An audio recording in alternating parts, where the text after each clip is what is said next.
Everyone, welcome back to my channel. This is Heidi from My Reading Life, and I'm here today to finally finish up my 3,000 subscriber Q&A project. This is going to be the last installment, and I do apologize for how long it's taken me to get to all of this. I've been trying to do it in between other videos and other projects, and I didn't want to make any of each individual videos too long, so it's taken me a long time because you guys all asked fabulous questions and I want to make sure to answer them all. So hopefully I can get through all the rest of these questions. This is sort of a miscellaneous hodgepodge of questions, and so let's just get to it without any further ado. So a couple of follow-up questions from some of my previous videos. Reading by the River 5752 asks, does your husband work in a science-related field? No, he does not. He is a mechanic, and he tolerates my interest in science, but it's not really his interest area. Christina Alvarez 332 asks, what do you think has been instrumental in holding you and your husband together? What do you wish you knew at the start of your marriage that you know now? I think we've been together a long time, as I talked about in previous videos. Together, have been married for 30 years next year, and together for 35 years. And I think the biggest thing for us is that we want the same things out of life. We had the same goals in mind, and we're both very committed to the goals that we set for ourselves when we were young people. And we've always been a team working together to achieve those goals. I think something I wish I had known back when we were younger that I certainly know now is your marriage is work every single day. Like, this is not a relationship that you can just take for granted. It's something that you both have to work on and be committed to. And I think something, my husband and I have both stayed committed to trying to improve ourselves in terms of how we relate to each other and how we treat each other. And I think we've gotten better at it over time. And, the other thing I think that I would like to go back and tell myself is that it's going to be the everyday small things that make your life together so wonderful. It won't be the big moments, the big trips, the wedding, the first child being born, the second child being born, watching those children graduate. Those are all amazing moments. But it's what you do with and for each other every single day that matter the most, in my opinion. So great questions there. Thank you both. And then back to the original list of questions here. Makiko asks, what are the best and worst things about being on BookTube? Well, absolutely the best thing about being on BookTube is the community, the friends that I've made doing BookTube, and the ability to find a group of like-minded people and talk to them about the thing that you're most passionate about, which for us is books and reading, is amazing. And I think that the worst thing about being on BookTube is that sense of, not competition necessarily, but that feeling of I'm missing out if I don't participate in that readathon, if I don't, read as many books as the next person. Like, all of us fall prey to those sort of feeling like we have to reach the same goals that everybody else does, or do BookTube exactly the same as everybody else does. And that's just something, I think it's human nature, but I think it's something to guard against and not to fall into, at least in my opinion. So another question from Krista Alvarez. This maybe is a different, because that's Christine Alvarez and this is a Krista Alvarez, so maybe it's a different person. Asks, what do you like to do for fun besides reading? And I think I talked about this a little bit in another video, but I do scrapbook. I do that. It's an activity I enjoy with my mom and my aunt and some other friends. And I don't get to do it as much as I would like, but I do really enjoy scrapbooking. I also really like to put together jigsaw puzzles, as you have seen in some of the vlogs. And I love to travel, and I love being outdoors. So particularly when the weather is nice, I like to walk outside. I like to hike. I like to boat. I like to do all the things that way. So but reading really is my primary enjoyment. That is the thing that I do every single day of my life. So that is my number one favorite activity. Orelsa82 asks, what advice would you give your 40-year-old self? That is such a good question. I had a bit of a I definitely took stock when I turned 40 and decided to sort of upend my life. I left my job that I had been working at for 15 years and applied for a new job and got it. And that's the job that I currently have.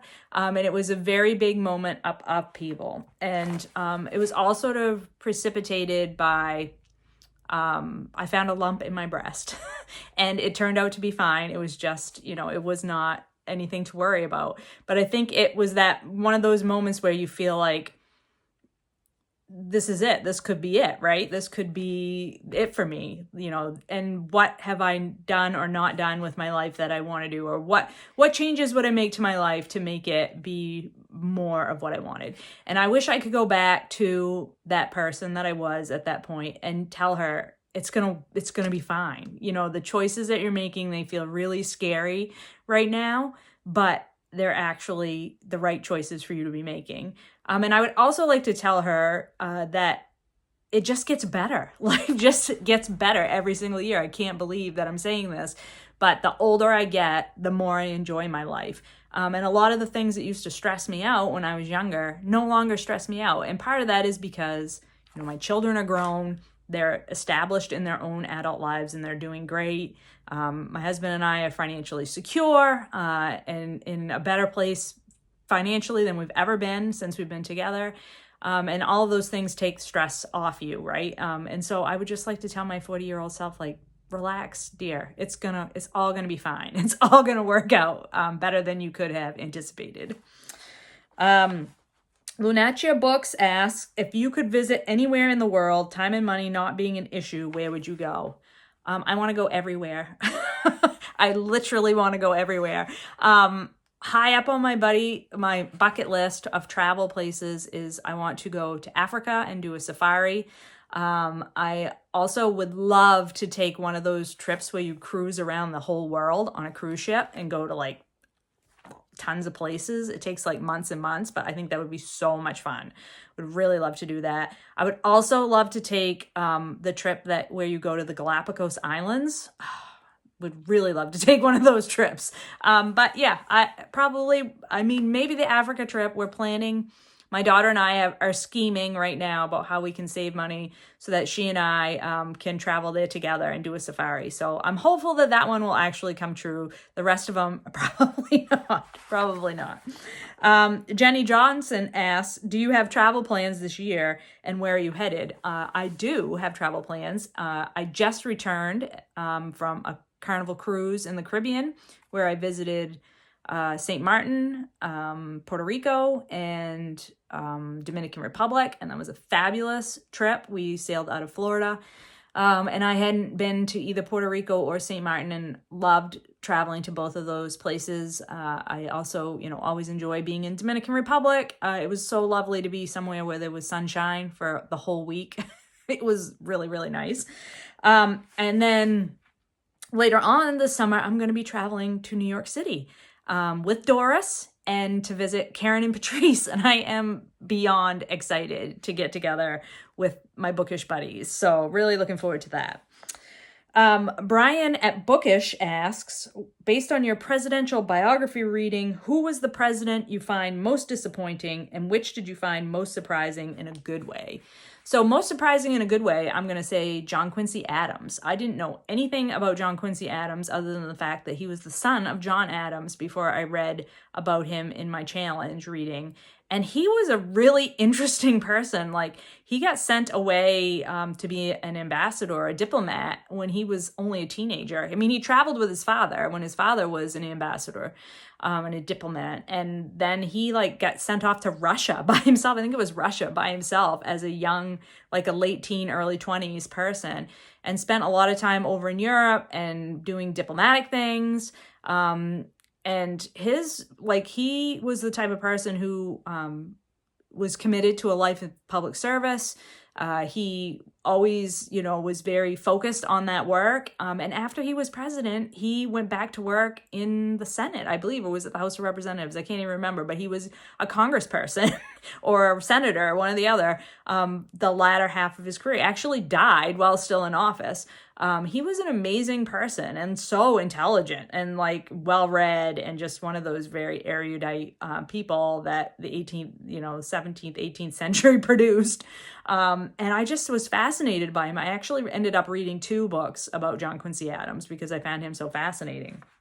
And disappointing, I think, unfortunately, more presidents have been disappointing than have surprised me in a good way. But I think the one that sort of broke my heart a little bit because I had a much different perspective of him before I started reading the presidential biographies was Andrew Jackson. I grew up in a family where my dad used to listen to that song. And I don't remember who sang it, but it goes, in 1814, we took a little trip along with Colonel Jackson down the mighty Mississippi. You know that one where it talks about Andrew Jackson leading people down the Mississippi and having a battle with the British. And so I had this, and of course, in my mind, he was this legendary figure, very frontier-oriented, a man of the working class, of the people kind of thing, who didn't tolerate sort of the normal politicians and all that kind of crap. And then when you read about Andrew Jackson and you understand, like, he was the person behind the Trail of Tears, and he was just not a good, he just was awful. He was racist, and like even more racist than a lot of people were at that time period, because, most people were pretty racist at that time period, most white people. But he was just awful. And he was not a good, like, he was very, it's basically taking Donald Trump, but making him even less, have even less table manners. So if you took Donald Trump and he had even less manners than Donald Trump did, and was like willing to like engage in like actual fisticuffs in the middle of a street, that would be Andrew Jackson, who he also ran around on his wife. So, many, many, many of the presidents ran around on their wives. But I was just like, it was like taking, it's when you finally realize, like, a lot of these people that in your childhood, particularly if you're 50 years old like I am, particularly when we were children, and the people that we were taught were like heroes of the United States from the frontier time or whatever, and you realize, well, they weren't really very heroic. It's quite disappointing to learn that when you're halfway through a century. So let's see. I think I have one more question on this page. Okay, Eyes on Indy asks, what is a question you kind of wish somebody would ask because it's something you like talking about? I wish that somebody would ask me about the tides in the state that I live. So I live in Maine, which borders on the Gulf of Maine, which is a body of water in the Atlantic Ocean. And we have some of the biggest tides in the world here where I live. So on average, we have 20-foot tides, which means that on average, when the tide goes out, it drops from, if it was at 20 feet, when the tide was all the way up, high tide, it would be 20 feet down at low tide. And so the intertidal area, the area that is in between the tides, that it gets exposed when the tide goes out, is huge. It's miles and miles in some cases where I live. And it's quite amazing to me. I mean, on really big astronomical tides, we can have a change of 24 feet or more where I live. And we have just amazing, that just changes the landscape so much when the tide goes out that much. And I did not know until I was an adult that, I knew that the tides were different, but I knew every place on the coast experienced tides. And I did not realize, though, that nobody else, like not very many other places in the world experience tides the way we do up here in the upper Gulf of Maine. And so when I finally realized as an adult that, you could go to a place and the tide going out meant it changed like a foot, I was amazed. I was just like blown away to know that. And so I love to talk about the tides where I live because it's such an amazing process that happens twice a day, every day. And I would love to have you all come and see it and experience it for yourself. I have so many funny stories to tell about people who come here who don't know about the change in tide. They'll come at high tide on a sailboat and tie their boat up to the dock or the pier. and leave the rope too short, and then the tide goes out and they come back from having lunch or whatever and their boat is dangling from the rope by the side of the pier. That happens. People that park their boat at the end of the boat ramp on a low tide and take their kayak off the top of the car and go off kayaking and don't realize that when they come back 6 hours later, their car is going to be completely covered with water because the tides come in. That happens all the time as well. At least several times a summer that happens. So yeah, that's one thing that I love to talk about and laugh about. And I wish somebody had asked me it. So thank you for leaving that question open for me, Indy, Eyes on Indy. Okay. Lisa Garrity asked, if you could travel anywhere outside the US, where would you go? Was your choice inspired by any books that you've read? So I already talked about how I would love to go to Africa and go on safari. And I am going to admit that one of the reasons why I would like to, the place I would really like to go in Africa and do safari is Botswana. And the reason why is because of the Precious Ramotswe books by, what is his name? I will put it up here on the screen because I can't remember. Alexander something and it's a white guy that writes them. But I was really into the Number One Lady Detective Agency books like 20 years ago, 15 years ago, I guess it was. I got really into them and listened to them all on audiobook. And my imagination was totally captured by those books. And I just absolutely wanted to go to Botswana. And then there was that very short-lived one season series on HBO, or I can't remember which of the cable networks had the Number One Ladies Detective Agency TV series with, Jill Scott, I think, played Precious Ramotswe. And oh my God, I loved that TV show. It was so sad that they didn't keep producing it. It was so good. And that really tickled my fancy and made me want to go to Africa even more. I mean, I've always wanted to do a safari, but that made me really want to go to Botswana particularly. So yeah, that one definitely is inspired by books for sure. JF8559 asks, if you could travel to see any literary monument, place, or thing, where would you go? I would love to go. I had thought at one time before COVID, we had been planning a trip to England before COVID that had to get canceled, and was planning to visit, I've forgotten the name of the town now, but where Jane Austen's house is in Great Britain. I would love to go there, but I think now I've kind of gotten past that. I mean, I would still love to go there eventually, but I would really love to go to Hay-on-Wye, I think is how you say it, the town that's all bookstores. I mean, every time I see somebody talk about it, all of the booktubers that live over in Wales, or, Heather from Soggy Expat Book Nerd, when she talks about that, I'm like, yeah, I definitely want to go there. So that one is high up on my list of places that I want to go to at some point. Let's see. I think we're almost done here. I think that's all the questions, guys. I think we have done it. We've gotten to the end. Can you believe it? It's a miracle. It's a slight miracle. I feel like this project has been going on since January, right? I just want to thank everyone again, all the people that submitted questions to my call for questions for me reaching 3,000 subscribers. You're all very kind and very supportive, and you just make everything so bright and wonderful on BookTube. So I appreciate you all a great deal. I thank you all for watching these videos and commenting and just making my world a better place. Thank you very much, and I will see you all in the next video.